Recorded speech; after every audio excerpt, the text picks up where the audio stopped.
Ya, kembali lagi bersama saya. Jadi kali ini kita akan belajar JavaScript kembali. Kali ini kita akan fokus lanjutkan terkait dengan sintaks ya.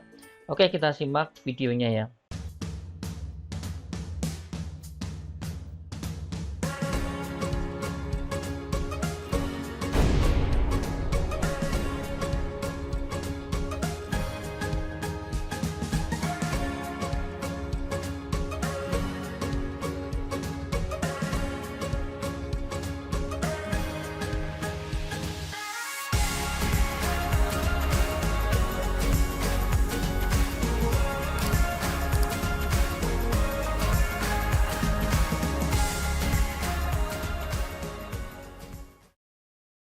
Kita lanjutkan sedikit ya. Kita lanjutkan bahwa di dalam JavaScript sintaksnya kurang lebih seperti ini ya.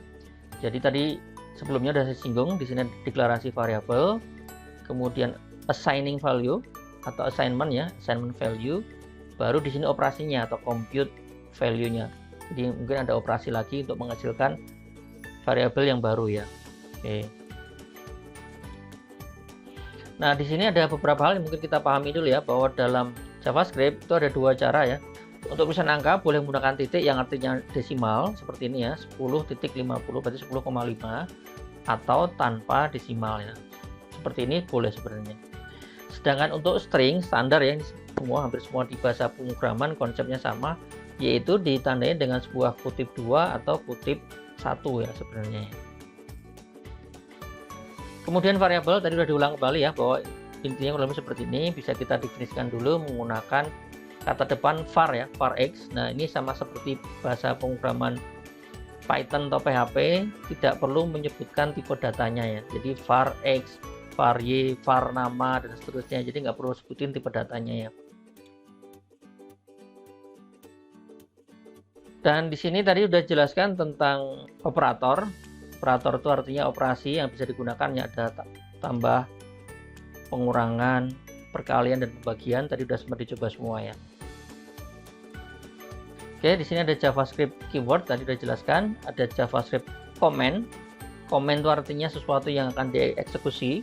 Jadi contohnya yang ini ya, ini sebenarnya comment ya. Comment, makanya kalau di dalam VS Code saya dia akan berwarna hijau ya. Jadi contoh di sini saya kasih comment ya. Ini untuk menampilkan hasilnya ke HTML ya. Oke. Berarti ini sebenarnya saya lagi ngomen ya. Oke. Dalam beberapa pemrograman komen ini penting ya, karena untuk memberikan tanda bahwa bagian ini penjelasannya apa dan seterusnya ya.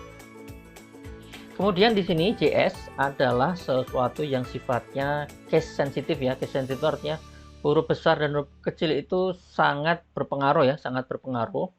Jadi di sini Anda harus pahami dengan baik dan harus Anda ingat-ingat bahwa huruf besar dan huruf kecil terutama dalam definisi variabel sangat berpengaruh ya, atau nama fungsi ya.